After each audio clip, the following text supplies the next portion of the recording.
Amazônia, o coração pulsante da Terra.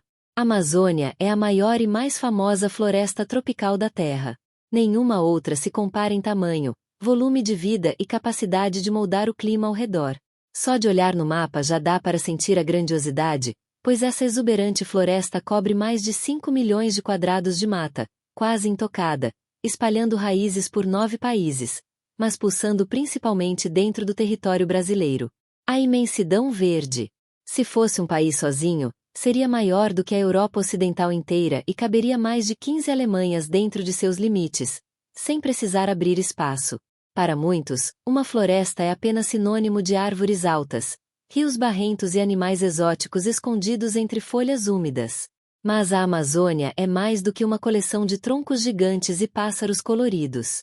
É um oceano de árvores que respira dia e noite, liberando vapor como se fosse uma máquina viva, uma verdadeira fábrica de nuvens que engole o sol. Um mundo de mistérios. Dizem que suas sombras guardam segredos tão antigos quanto as raízes que rasgam a terra. Sob suas copas fechadas, a luz leva horas para tocar o chão, encontrando primeiro folhas, cipós, galhos e uma neblina de umidade que parece um véu suspenso entre o mundo real e algo que ninguém ousa nomear. Quem se aventura ali logo entende que o ar não é só ar, é quase líquido, tão denso que se poderia beber, carregado de histórias sussurradas por tribos, lendas que falam de cidades de ouro, serpentes imensas, contatos de outro mundo e espíritos guardiões que caminham entre troncos e rios como se nunca tivessem partido. O subsolo misterioso. O cofre secreto. Mas o que poucos imaginam é que por trás dessa muralha viva, o chão esconde mistérios ainda mais profundos. Sob milhões de folhas espalhadas pelo tapete úmido, existe um subsolo que respira como um cofre secreto. Solo paradoxal. Apesar de toda a vida que explode por cima, o solo da Amazônia é pobre em nutrientes, mas também é rico em camadas de humus, carvão enterrado, raízes que perfuram a terra como agulhas de uma máquina ancestral. Ciclo de vida. O que cai hoje alimenta o que brota amanhã. Um ciclo silencioso que sustenta troncos de 60 metros de altura, fortalece rios subterrâneos, abriga fósseis, minerais, cavernas escondidas, aquíferos que dormem há milhões de anos. É ali, sob essa pele viva, que mora um dos maiores reservatórios de carbono do planeta. Um cofre soterrado que ajuda a segurar a febre do clima quando o mundo inteiro arde. O mapa subterrâneo. Mas basta cavar um pouco para perceber que esse milagre de vida não para na superfície. Debaixo da floresta existe um outro mapa, tão vasto quanto o que se vê lá de cima. Em 2006, cientistas brasileiros conseguiram mapear com mais precisão o aquífero Alter do Chão, considerado um dos maiores reservatórios de água doce subterrânea do planeta. Enterrado a centenas de metros de profundidade, ele repousa em silêncio sob o Pará, o Amapá e o Amazonas, protegido por camadas de rochas e areias que filtram trilhões de metros cúbicos de água pura. Para muita gente é como imaginar um oceano secreto dormindo debaixo das raízes, guardado por milhões de anos e pronto para abastecer bilhões de pessoas, se um dia o mundo precisar abrir esse cofre debaixo da terra. O Rio Fantasma. Quanto mais fundo se escava, mais a Amazônia revela segredos guardados a 7 chaves. Em 2011, depois de décadas de especulações, pesquisadores trouxeram à tona um dos mistérios mais impressionantes do subsolo. Ali, enterrado sob de terra e rocha, corre um rio subterrâneo tão imenso que desafia a imaginação. Não é um simples curso de água escondido na escuridão. É o rio Ranza, um colosso silencioso com quase 6.000 quilômetros de extensão. Um irmão gêmeo do Amazonas que desliza nas profundezas, formando o maior sistema de drenagem subterrânea já descoberto em toda a Terra. Batizado em homenagem ao visionário cientista Valia Ranza, que dedicou sua vida a decifrar os segredos do subsolo amazônico, esse rio fantasma movia-se com a paciência das eras geológicas. A Amazônia além das árvores. Enquanto seu irmão de superfície rugia transportando barcos, peixes e lendas, o Ranza trabalhava nas sombras, aquecia cavernas, conectava aquíferos continentais e mantinha viva uma Amazônia paralela que existia longe do alcance da luz solar. E quando parece que a Amazônia se resume ao verde e os rios que vemos no mapa, basta olhar para cima para descobrir que ela vai muito além das árvores. Vapor da floresta. Seu vapor forma rios voadores, gotas que viajam milhares de quilômetros e se transformam em chuva. Chuva distante. irrigando o sudeste do Brasil e até plantações na Argentina. Impacto nos Andes. Essas mesmas nuvens ajudam a derreter o gelo nos Andes. A floresta não é apenas um lugar, mas um sistema vivo que mantém o planeta em equilíbrio. Tudo está conectado. O sistema interconectado. Da chuva que cai às raízes mais profundas, das árvores mais altas até os lençóis de água escondidos no subsolo. E é curioso pensar que mesmo depois de desvendar mares enterrados, rios fantasmas e cavernas de água adormecida, a floresta ainda guarda um coração líquido à vista de todos, mas que poucos param para ver com o cuidado que merece. Quando se fala em Amazônia, quase todo o olhar se volta para as árvores que se erguem até o céu. Mas às vezes é preciso lembrar que a maior força desse mundo verde corre a céu aberto, rasgando a floresta de ponta a ponta como uma artéria viva. O rio Amazonas. A artéria da floresta. Talvez seja por isso que depois de escavar tanto segredo escondido, cientistas, professores e exploradores voltam sempre para o mesmo ponto. Rio Amazonas. Esse gigante que costura a floresta de ponta a ponta. Quilômetros. São mais de 6 quilômetros desde as nascentes andinas até o momento em que sua fúria se espalha pelo Atlântico, na costa do Pará. Anos de história. Durante milênios, esse rio moldou a paisagem como um escultor invisível, abrindo braços, enchendo pântanos, criando lagoas onde antes só havia terra firme. Estudiosos da Universidade Federal do Amazonas estimam que em eras passadas suas águas formaram lagos tão imensos que cobriam porções inteiras do que hoje chamamos de floresta tropical. Cada transbordo, cada mudança de curso redesenhava tudo ao redor. Um passado submerso.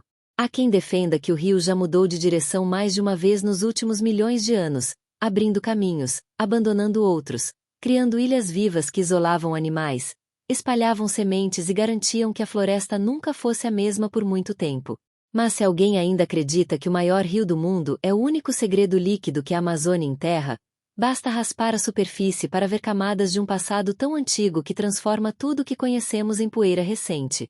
Milhões de anos atrás, antes das copas erguerem muralhas de folhas e do Amazonas costurar o continente com suas águas barrentas, essa mesma terra era mar.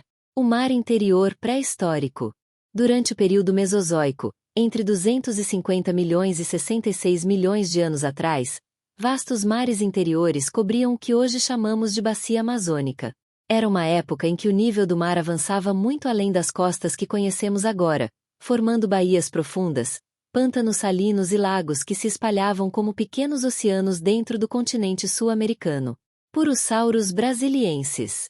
No Acre, escavações revelaram ossos de crocodilos gigantes, um monstro pré-histórico que podia passar de 12 metros de comprimento. Tartarugas tupendem. Tartarugas tão enormes que chegavam a pesar mais de 2 toneladas, com cascos tão largos quanto o teto de um carro popular. Amazonsaurus maranhenses.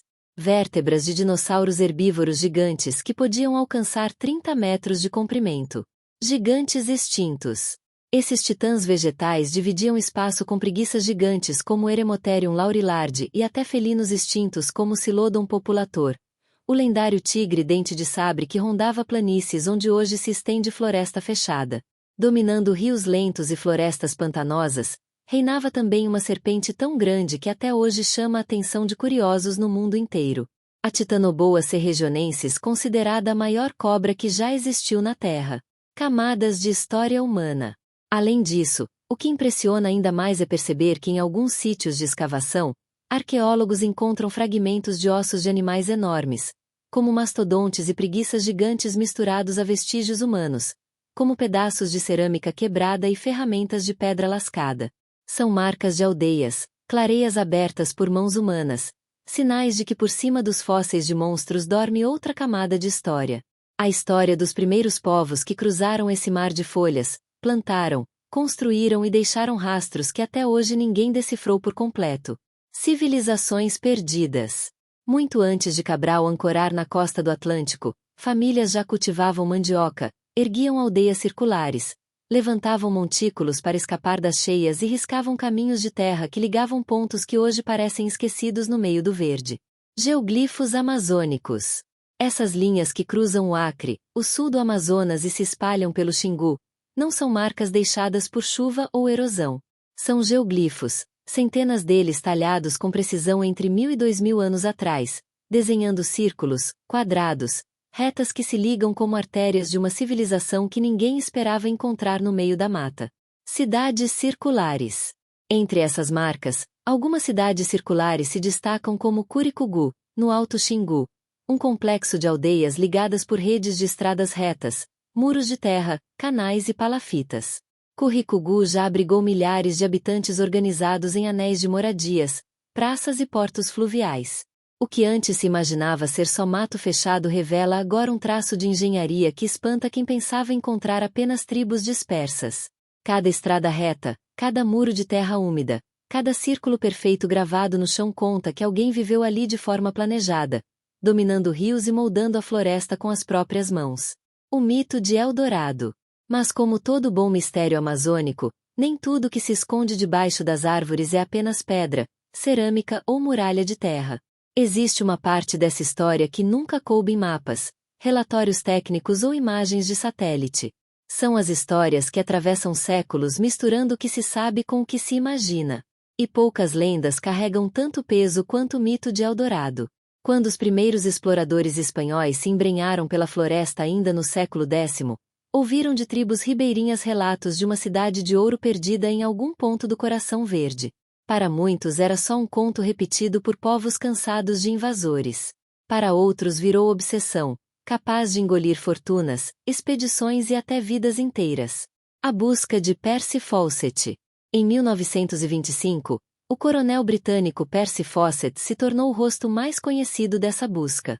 Fé acreditava que a Amazônia escondia cidades avançadas, erguidas por civilizações que domesticaram rios, abriram estradas, construíram muros de terra que ainda respiram sob o mato espesso, armado de mapas incompletos, relatos de anciãos indígenas e uma fé inabalável, partiu com o filho e uma pequena equipe em direção ao Xingu. Nunca mais voltou. Seu destino virou parte da mesma floresta que engoliu os muros circulares de Curicugú. Tesouros reais. As histórias de Eldorado continuam vivas nos mitos, mas quem cruza esse mar de árvores logo entende que nem tudo é fábula contada ao redor da fogueira. Sob o chão encharcado da Amazônia dormem tesouros tão reais quanto qualquer pepita que fez brilhar os olhos de exploradores espanhóis. Ouro. São rios terrâneos de minerais, veios de ouro que serpenteiam como nervos de metal. Diamantes. Reservas de diamantes brutos escondidas em leitos de rios que ninguém ousa mapear por completo. Petróleo. Poços de petróleo, espremidos entre camadas de rocha, borbulhando no escuro. Serra Pelada. A febre do ouro. Foi assim que nos anos 80 o Brasil inteiro parou para assistir a um formigueiro humano nascer no sudeste do Pará. Serra Pelada virou manchete de jornal, cenário de foto histórica, palco de tragédias enterradas na lama. 50.000 homens, às vezes mais, disputavam um pedaço de barranco como se fosse o único cofre de Deus na terra. Mãos nuas cavavam buracos fundos, cordas eavam sacos de terra. Escadas de madeira rangiam sob o peso de quem descia sonhando voltar rico. De longe parecia um morro esburacado. De perto era uma ferida pulsando, cuspindo pepitas do tamanho de punhos, engolindo homens que trocavam a esperança de uma pepita pela certeza de mais um dia coberto de barro. Muita gente ficou rica de um dia para o outro. Mas gente ainda voltou de mãos vazias, carregando na memória histórias que até hoje soam mais lenda do que fato.